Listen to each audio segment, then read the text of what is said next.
on the East Mesa. We're in Las Cruces, New Mexico,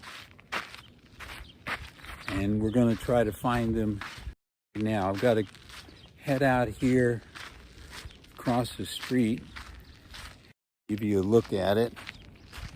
We head out across the street, and this is all public land. It's state land. I'm in New Mexico.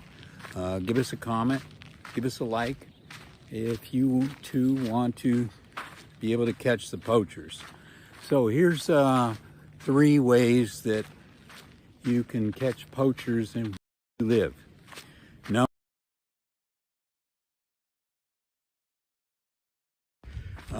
these poachers want to remain hidden.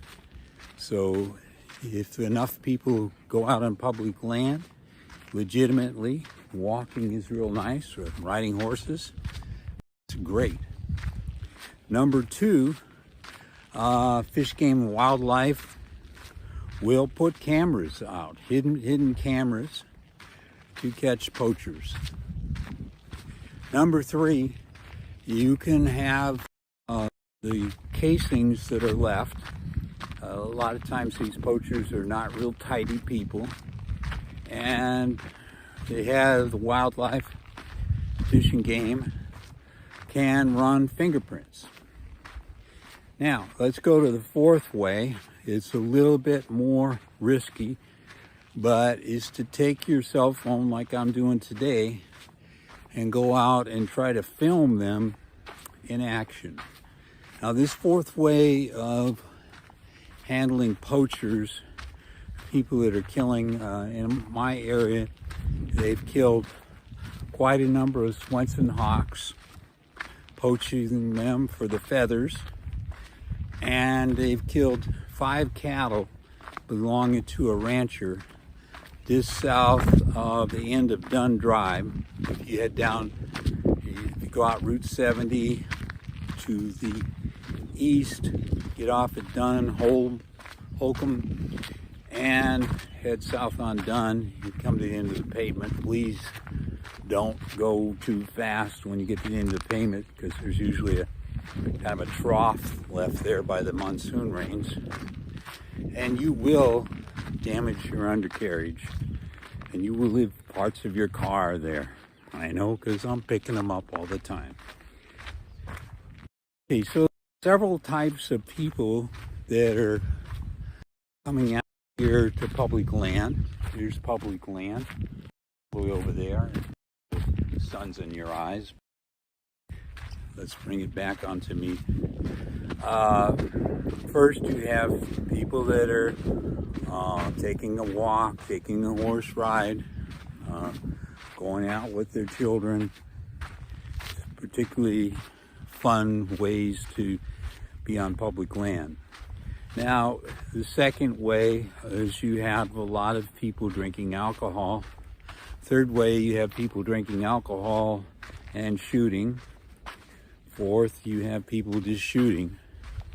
Some of those shooters are target practicing, and some of them are shooting down animals such as cattle and Swenson hawk. So we're coming up here, one of the roads that's used to BLM land.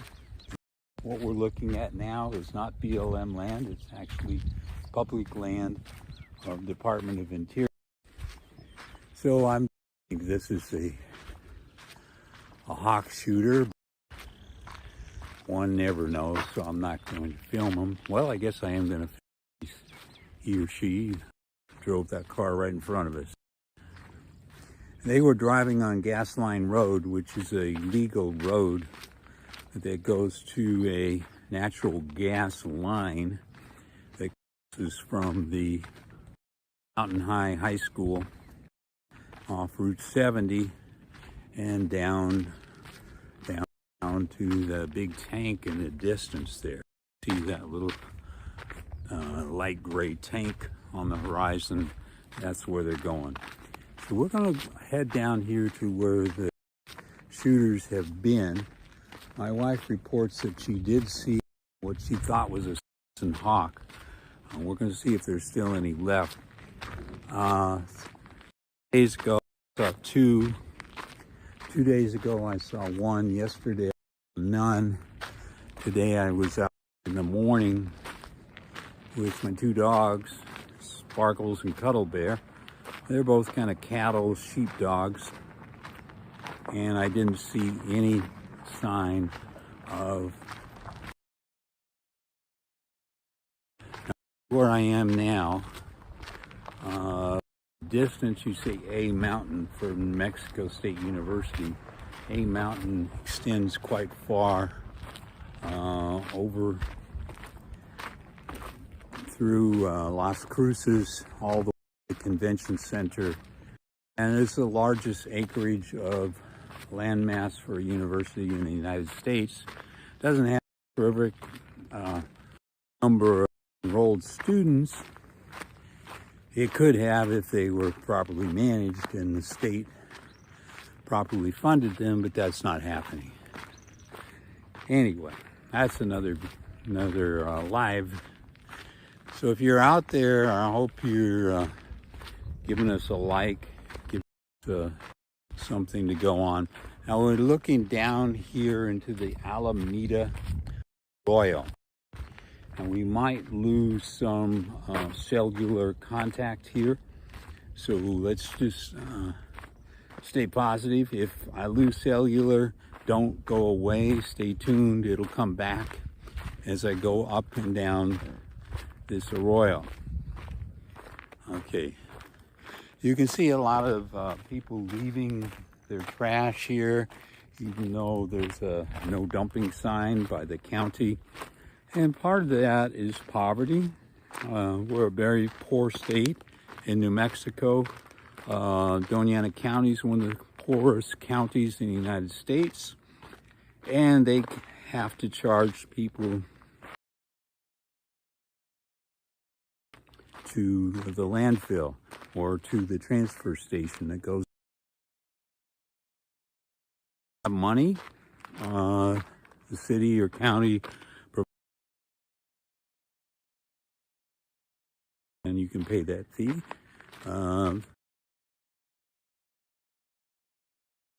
But not the county.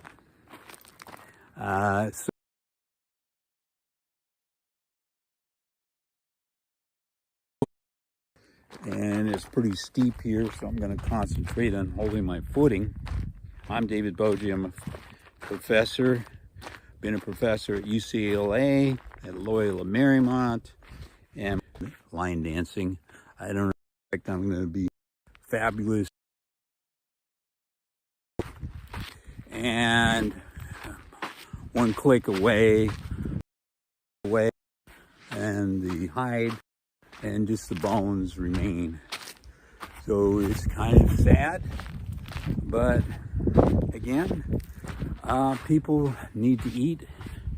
And there's something else going on, which is just an ethic of zero, that the worth of the desert to a lot of people in the Wild West is zero. Now to a lot of rich in suburbia and people that run for city council, etc., they put value on the desert. And I hope I still have you here. Let me go into the shadow and see if I see you. And I'm using a new app today. And let's see how we turn this around. It looks like this one. All right. So, give away my sunglasses, Kate. That means we could go in this little deep here, but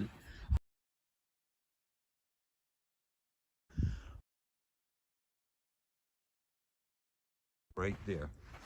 Okay, you saw it just over the rise. My wife was right.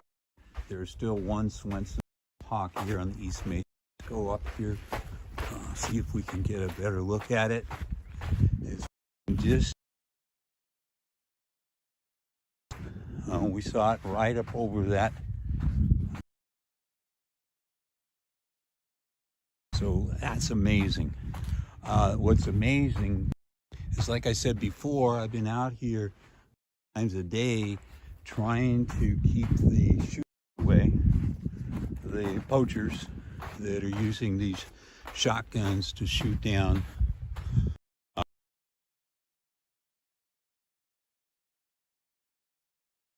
Swenson hawk. Fabulous.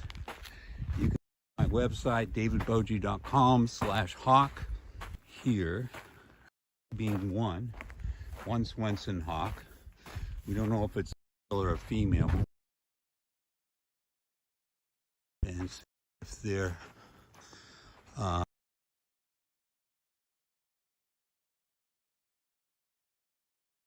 that are running from the Oregon mountains, you can see the tip of it there, all the way to Las Cruces, west east.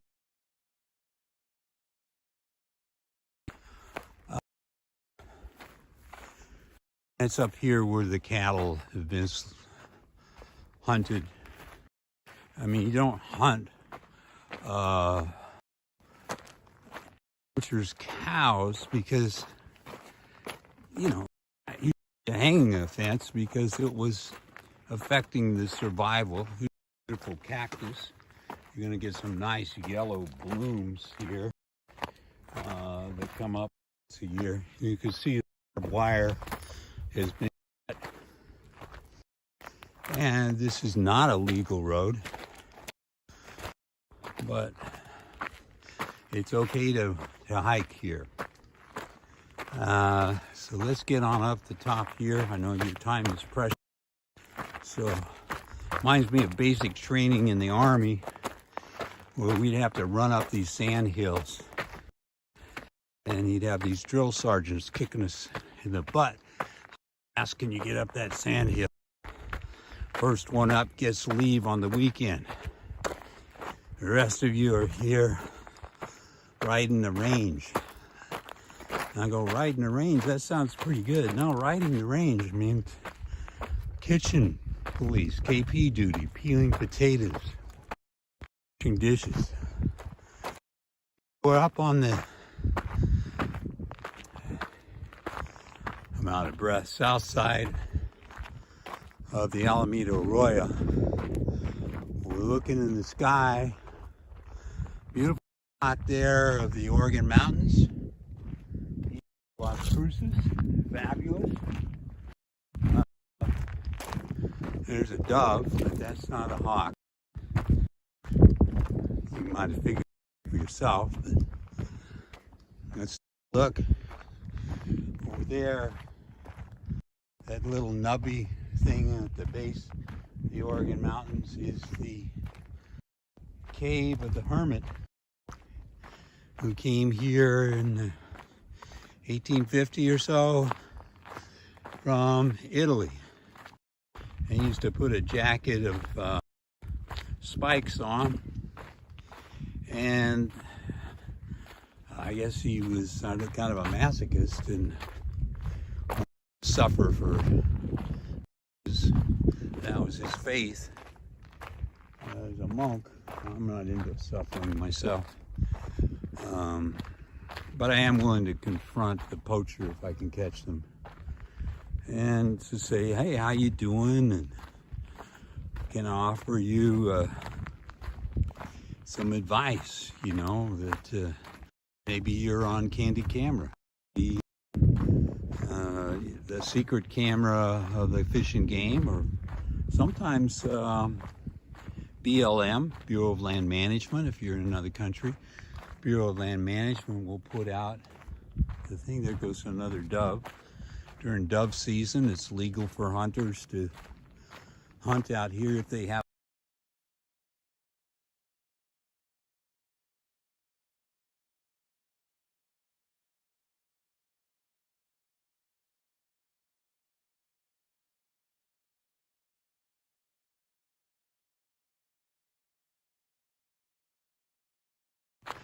And one hides in the back seat, cuddled up, covered over with a gray hoodie.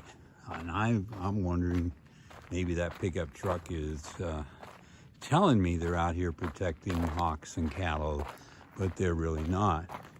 So I'm up here, and it looks like that Swenson hawk has gone to ground. We're doing a panorama. I hope it does. You can see the beauty of the desert. There's Mount Tortugas in the distance.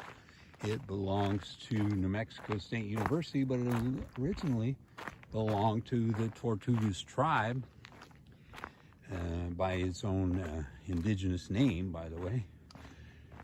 And that got ceded by the federal and state governments in their infinite non-wisdom, and water rights and everything went to New Mexico State University.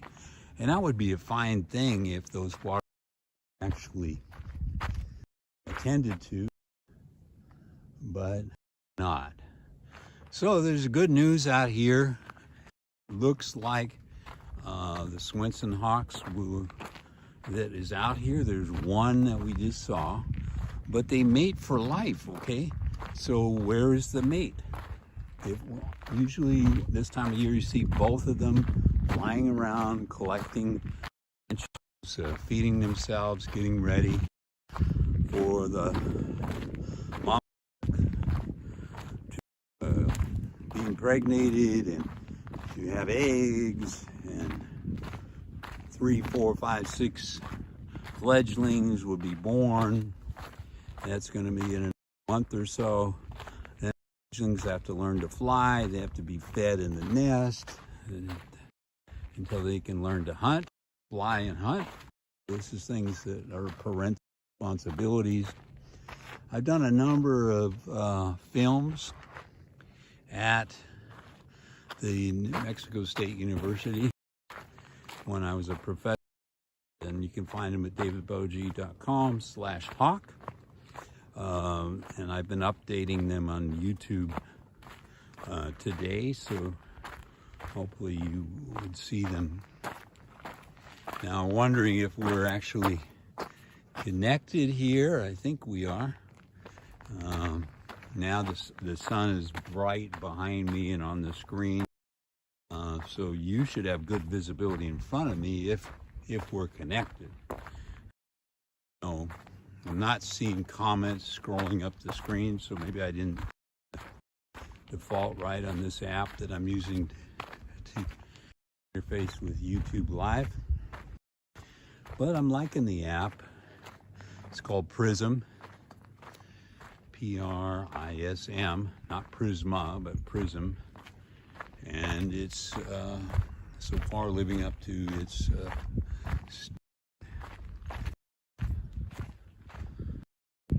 intentions, and we like it. So you're up here on the top of the Alameda Arroyo. To my right, to my left is a series of other arroyos, series of them going up to a mountain to my south. If you want to come and look us up on the map, go ahead and look at Aldrich and Dunn, corner of Aldrich and Dunn in Las Cruces. That's where I live, and on one of the corners there. And then if you go west, you'll see all of this green areas here that you're seeing in the camera, and they're absolutely fabulous place to come. A little solitude in the desert, to bring your children. But I got to tell you the truth, here in the East Mesa, being that we're in the part of town, the law enforcement is particularly lax here, and a number of my neighbors are selling out cheap, and they want to move somewhere else where the law is meaningful. Now, why is it not meaningful here? Because right over here is some BLM land, about a couple of acres. Over here is not BLM. All this land is Department of Interior up to the peaks over to the A Mountain, over to the Las Cruces suburbs that you can see on the horizon, Las Cruces Dam. That's all Department of Interior, and each state has a state land office. So we have a New Mexico State Land Office, and they're just understaffed, okay? There's like one guy that's managing 2 million acres in New Mexico. Okay, one guy can police 2 million acres. And you have a similar thing with the Department of Game, where they just don't have the staff. Now here's something that's fabulous here. Look over there. That is the Swenson hawk we saw before. It looks very small in the distance to you, but its wingspan is about 3.5 feet. It's circling there. It's gliding. You can tell it's a hawk. It's not flapping its wings. It's just, now it flapped a little bit to go higher. Now it's just soaring, circling out. Now it could be circling a nest. It could be looking for prey to feed its young. But this is fabulous. We're actually seeing a Swenson hawk. It would be more fabulous if we were seeing two of them. Each pair of Swenson hawk patrols a 2.5-mile territory. These are territorial birds. If you get between Swenson hawk and the fledglings when they hatch, you are gonna get your head pecked. Do not be walking along staring at your cell phone. That is amazing. Do you see where it is there? It's right over, just almost at the pond. I probably shouldn't give you the exact coordinates in case the poachers and people with shotguns are out there ready to go claim another Swenson hawk. So I'm gonna try to get closer onto the bluff here. Oh man, there goes a little dove. That distracted me. So I hope you can see that. I hope my camera is being held steady enough. You can see the Swenson hawk circle. You've probably seen Swenson hawks. They're all over New Mexico. But when you poach them, when you kill them with 12-gauge shotguns, that's not only illegal, it's a crime against nature. It's a crime against nature, and that means be careful. Oh yeah. Let's see, just circling in the air there. So my wife was right. Not seeing a Swenson hawk this morning didn't mean that they're all completely gone, but we're not seeing two hawks flying. And flying and making the air is something really to see as they circle up and maybe he's circling pretty high there, or she. It could be a she. And boy, I hope you're getting this. I hope you can see it.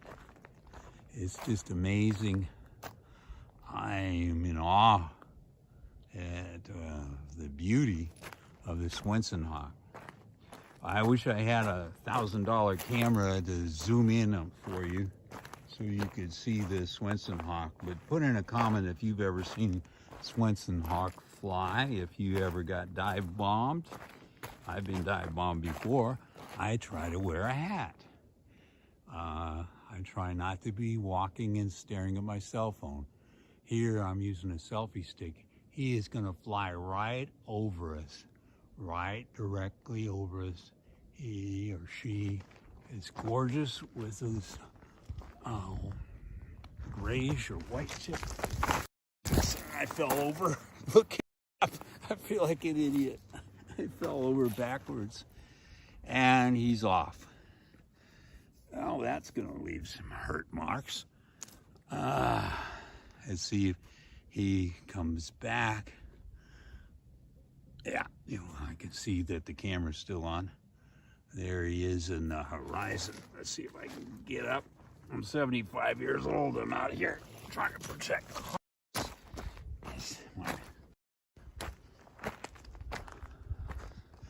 Now he's going further south, or she.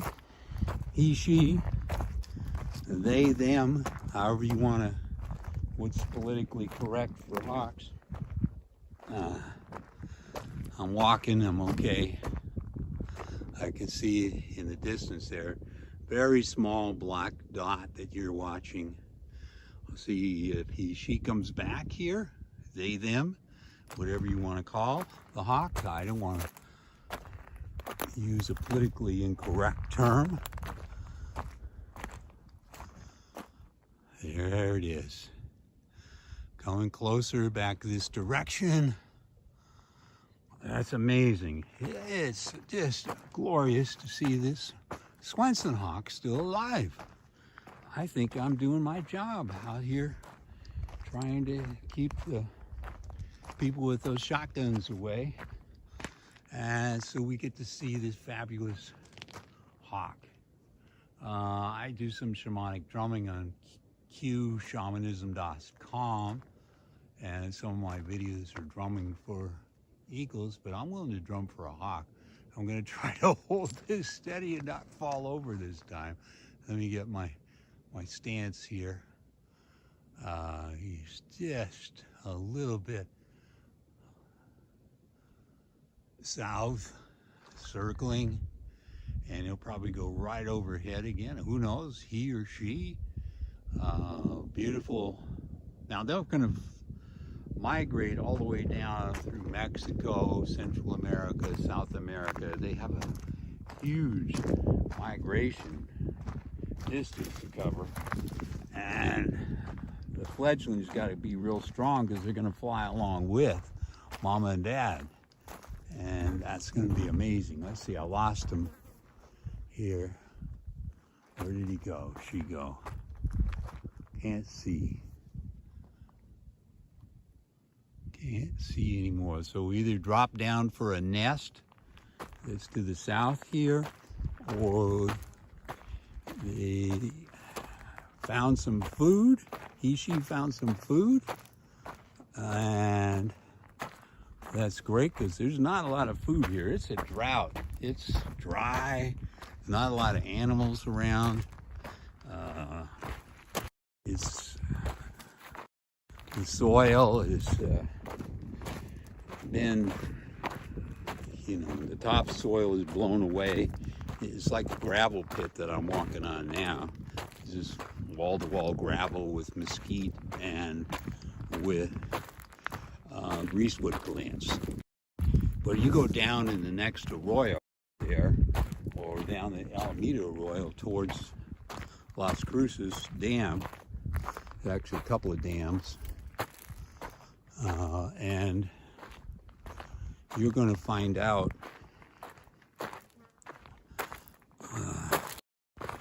that there is some grassland there. It's dry. I'll admit it's very, very dry, but it is grassland. If you sit down in this little tributary, you can see the change in the shrubbery.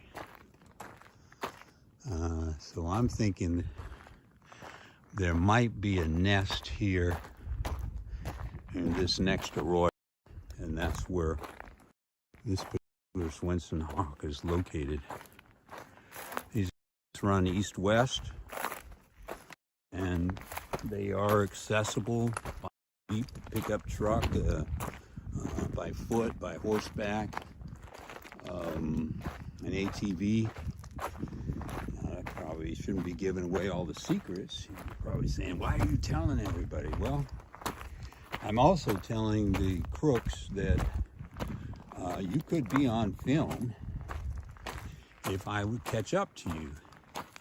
And Bureau of Land Management and Department of Wildlife put in hidden cameras, catch you. They can pick up those casings that you're leaving everywhere. All right, so it was right about there, that particular arroyo. I don't know if it has its own name or they just call this whole grouping of arroyos Alameda. Now, what's an arroyo? If you've been in the desert, there's a monsoon. The lowest part of the arroyo fills up like a river, and water rushes 20, 30, 40 miles an hour. And if you step in it, it'll pull you under. and you won't get up. Water will just rush over you, and your mouth will fill with, you'll be gulping sand and mud and silt, and you need to stay away from them, these arroyos, when the monsoons come. Now, people get caught and killed in an arroyo. Why? Because it'll start raining up there in the mountains, and then they'll come along and there'll be water rushing down from the mountain, but not raining right over the top of your head sometimes. So you won't see a cloud in the sky, and then whoosh, a flood will just sweep you off your feet. A horse off its foot too. It's kind of a dangerous situation. No worries. It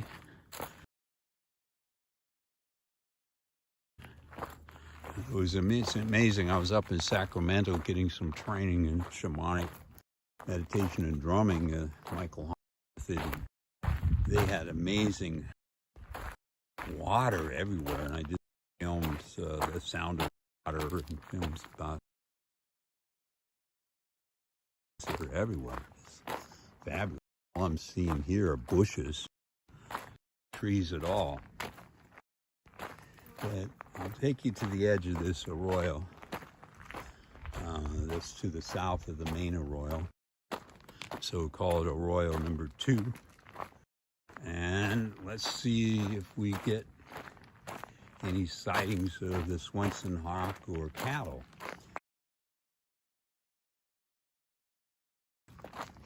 Same kind of cattle that my grandfather had on his farm, and they were milk cattle. I don't think these are milk cattle, but they were Holsteins. And the one I saw had the same markings as a Holstein. Now, there are a number of different kinds of cattle out here in the East Mesa, but this is the part of the head north towards the suburbs to the poachers, to the cattle rustlers. To me, you see how the vegetation is different down here? If we look down in this arroyo, you can see a number of different kinds of trees. And those trees would be great nesting places for Swenson hawk. Okay, I'll try to go a little slower so you get a sense of the terrain here. And you can see, looks like that sandy, gravelly thing that would fill with water and rushing water from the Oregon mountains headed towards these human-made dams that were put in place to protect the city of Las Cruces from flooding. It also drained the desert of, and so ecologically it's a disaster, but you know, you can move in more and more citizens and try to, and you have these wonderful landscapes if you get out and enjoy them. But I think most people are shut in. I'm about the only person walking the desert these days, and that's because the people with the shotguns are ruling, and there's a teenage gang as well. I'm going to head on home now.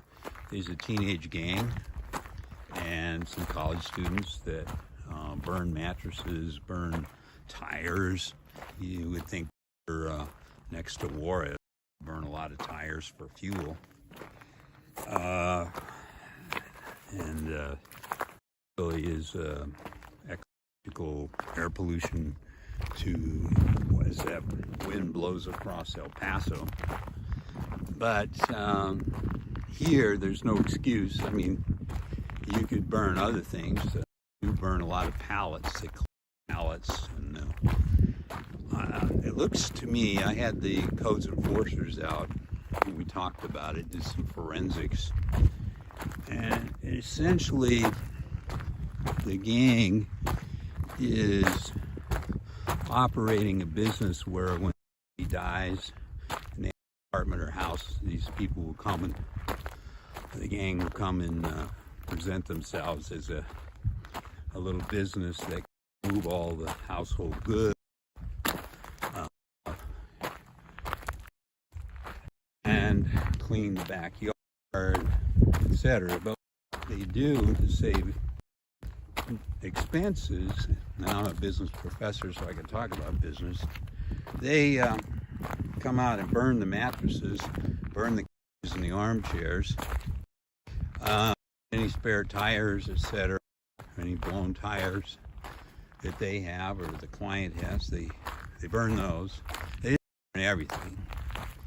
And ironically, the fire station less than half a mile away from the burning, and they never come out. And why do they never come out? Because they're confused. They don't know if this is city or county land, land. They don't know who has jurisdiction. They do a heck of a job where there's fire hydrants, hooking up their hoses and doing their thing. But they're not about to take their pump engine, a bunch of water out into the, even though there's some roads they can go on, and put out fires. Even in a drought, even when northern New Mexico is in a state of so many fires that it's just amazing. But, you know, administrative screw, management and organization professor, and hey, the bottlenecks are at the top of the organization, okay? Don't blame the firemen. They're trained. They go out and they do their exercises on the NMSU campus up by a mountain over there. A lot of exercise equipment, and then they're ready. But if they're not dispatched, they don't know what land is what land. Now there's good news. The city of Las Cruces, Catty Corner, is installed fire hydrant. And for that, the people in my neighborhood, if there was a fire in any of the houses of my neighbors, they would not have had the ability of the fire department to hook up hoses to a hydrant. Well, now they do. Not all of them. You get closer to the Alamo down Dunn Drive, those people are out of luck because the hoses do not reach them. And they need to be real careful. A panoramic search. That hawk has gone to nest. Now the report, to get back to the hawks, was one of the hawks was killed, and it was either the poacher or somebody pretending, or a poacher pretending to be a volunteer in quotes, at the Fish and Wildlife of New Mexico. Says they found that hawk. Now, I don't know, or they found where it was shot, to be more accurate, and they took fingerprints, and they're preparing to have cameras installed. Had to ask for the fact. Another hawk, they observed being shot from their white pickup truck with the guy hiding in the back seat under a hoodie, and the guy in the front seat stepped out when I talked to him. Put film up on YouTube if you want to go see it. He had his gun. He looks like he was trying to imitate the Wild West. He's got his Colt 45. He's ready to draw on me. I'm going, I got nothing. And I said, hey, I got a drum on my back. I'm not armed. He said, what are you doing here? And I said, well,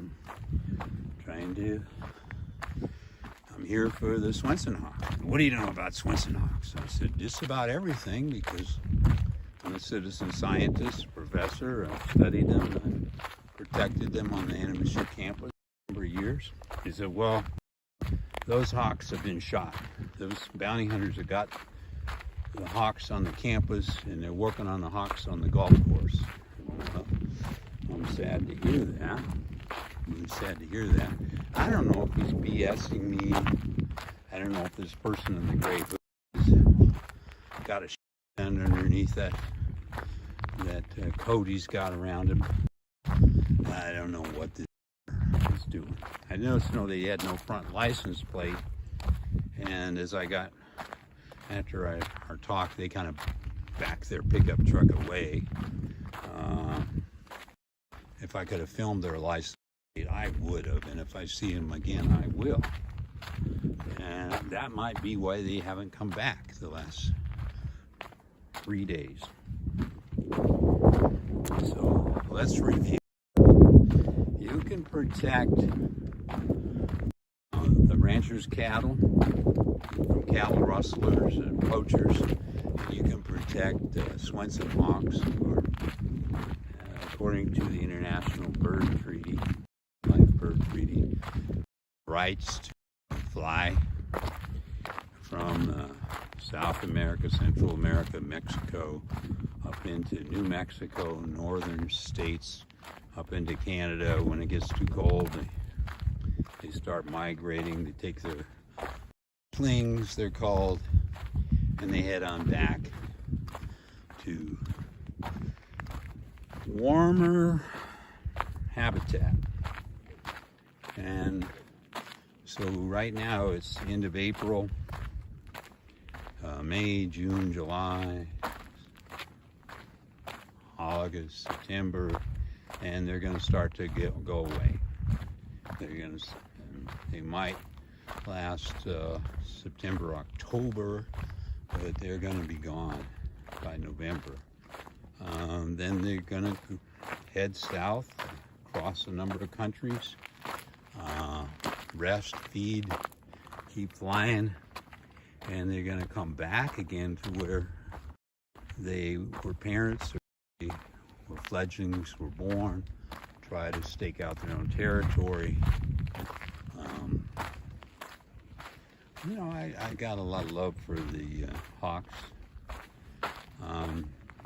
If you consider how they're treated at the university, when I was a professor there, they kept trying to, they didn't try, they had the subcontractors and the grounds people with big equipment to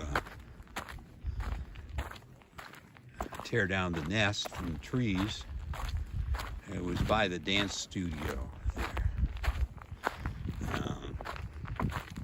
In that parking lot was a couple of big, I think they were oak trees. And might have been a different kind of tree, so don't shoot me. I saw a bird fly over me, but that was just a little bird. False alarm. There's a rock here in the middle of this road that's shaped like a pyramid. I just think that that's interesting. Three sides, pyramid, and flat on the bottom, fourth side. So there's a lot of beauty in the desert if you know where to look. This is the time where the red cactus are blooming. Blooms on the cactus. The cactus is, but the flowers are reddish, orangish, and it's all around the desert. Within the city limits of Las Cruces, you see them. And let's talk about city limits for a minute. What people don't understand, the average citizen, is that see a map and it'll have the boundary of Las Cruces, and they'll go, okay, that's the city limit. Now I'm outside the city limit in the county. Well, the city is in the county, first of all. Second of all, the city of Las Cruces annexes in the corporate area, what they call the corporate area of the city. And I really should run for a city councilor, mayor, or something to straighten all this out. And that is the corporate area of the city. Now that corporate area takes in all of this land, and over a far distance, that's Las Cruces. But the metropolitan area is all of this land right up to where you at Afram and right up to my house. I'm actually in the county, but not in either the city of Las Cruces or the corporate which is a bigger geographical area extending in far into the East Mesa and West Mesa. Not the entire thing, but extends. Now there is a shooting range that's provided, and it's over on the West Mesa. The East Mesa doesn't have a shooting range, and that's one of the problems. If there was a shooting range, more people go to it and practice their rifle and shotgun practicing. There would be people there that would ask them to pick up your rounds, pick up your casings rather. Rounds, they're not round casings. I keep forgetting that. They're the shell casings. As we saw earlier in this, there were over 100 shell casings, and there's another spot that I've been to before that has another even larger amount of shell casings. Just standing there for that Swenson hawk. Remember how it went right overhead and I fell over backwards looking at it? Well, they take their shotguns, wait till it flies overhead, and bam, bam, bam, and they bump stock. So they bump the stock of the shotgun into their shoulder, and then bam, bam, bam, bam, bam, and it terrifies. I had my dogs out. We walked this morning this area, but they got good hearing, way better than human beings, and they could hear that there's nobody, and there's nobody out on ATVs. There were no pickup trucks. It was like, when have you ever seen in the East Mesa, this is a beautiful day, sunny, gorgeous, just the right temperature, and nobody is shooting. There's nobody out here practicing with their guns. Why? Because everybody talks to everybody. There's no secrets, and people are related. Their cousins or nephews and uncles or aunts and whatever work in wildlife. They go home and say, "Hey, you better tell everybody to go out and stop shooting cattle because they're going to put cameras in." So now everybody's, "Oh, darn!" And everybody's been out target shooting. Goes, "Oh, I better not do target shooting because that's going to be a mess here." So I'm out here and I'm trying out for the first time this new prism thing. Evidently, I don't know how to set the comments, but I hope you have some comments if you're seeing it.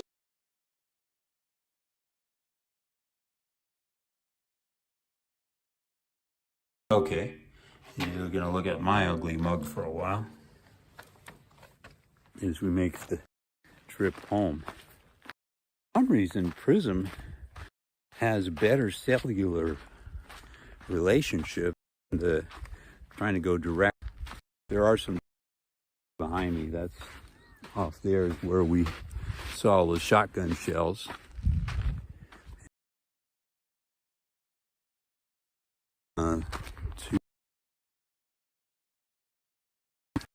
And describe what's going on. Let me hustle.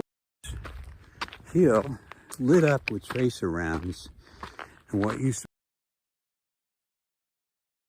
to was one to go up, as you can see, it's pretty steep up this hill. You can see behind me, I guess. One last look. No, I think that might be the Swenson hawk that we saw. Yeah, you can still see we're alive.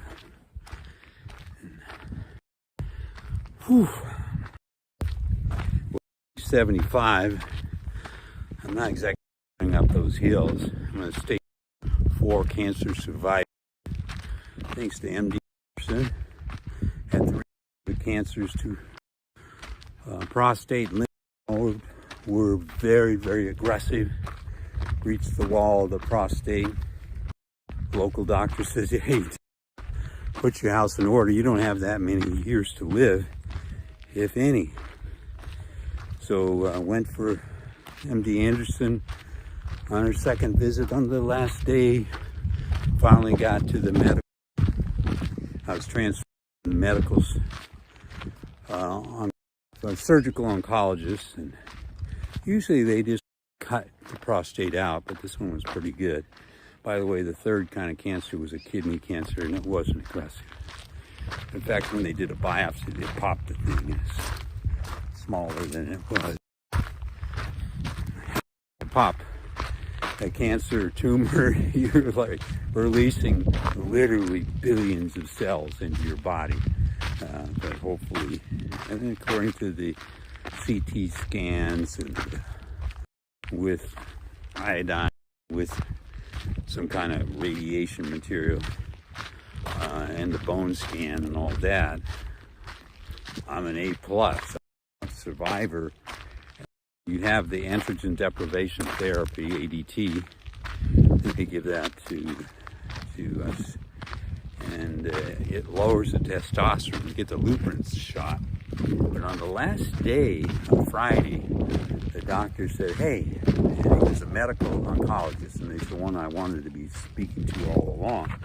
And I said, picking up a nice bolt here, using my blacksmith shop. He said, hey, you stay the weekend. My wife said, oh, that means redoing the airline tickets, Airbnb, we're supposed to be out of there. And he said, well, if you can stay over and come back Monday, I'm going to see if your husband, Professor Boji here, can be eligible for a clinical phase 2 trial. Now, what does that mean? Well, it means that there's a medicine not on the market yet called, I think is the brand name, and it has been tested for people with prostate cancer and been found to be very effective. But your husband has stage 4 prostate cancer, reached the wall in lymph nodes, and they're looking for there being a trial for that. And here's another bolt. That stuff just falling off of cars. Right, that's a nice bolt, by the way. And with that, you know, it's severe, but the good news, this drug is very, very effective on aggressive cancer. Now, we haven't got the combination tested that your husband has, and that's why he'd be eligible for a clinical trial. Now, this drug is probably $1,500 a bottle for, I don't know, 30 pills or something. And that might break the budget, but if you're in a phase 2 clinical trial, you get those pills for free. And the tests we would run every 3 months, we do 2 kinds of CT scans, iodine one, and the one the radiation kind of thing that they inject in you, and the bone scan, and we'll draw 9 vials of blood from his arm and do 50 kinds of tests. And all of that is going to be covered either by your health plan, your Medicare, and anything not covered, we're going to make sure it is covered because you're in the clinical trial. I'm going, does it pay for the Airbnb and the airfare and the food? No, it doesn't pay for any of those things. You got to pay that out of your own pocket. I said, okay. He said, but go to the VA and get yourself registered. You can be registered for Orange. We did some tests on you and on heredity. You didn't get this hereditarily. There's a high probability that we can rule that out. There's another high probability that we can rule Agent Orange from Vietnam. And the Congress and the Senate are funny about all this, funding the Veterans Administration health plans. And if they have the money, you might be eligible for 50%, 75%, 90% disability. Well, what? I'm 100% disabled. And you gotta go, what's a 100% disabled guy walking around the desert trying to protect rocks and shooters with 12 grade shotguns? Well, after I had the 12 radiation treatments, no, 28, it was 28 radiation treatments, every day for 5 days of the week. You get the weekend off, and 5 more days, weekend, 5 more days, 5 more days, etc. 28 of them. I don't want to be gross here, but we don't have a lot of listeners anyway, I suspect. You put a rubber balloon and pump it through water up your butt to hold your bone away from, hold my bones away from my prostate.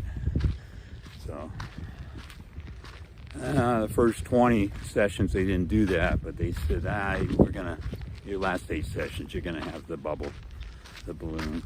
I said, oh jeez, I'm barely holding it together now. But the point is, when you've got Lupron and you've had 28 radiation treatments, most men could not walk. I could not walk. I couldn't even stand. It was only been like a week ago that I could walk. Got through the airports, but it was difficult. Standing was difficult.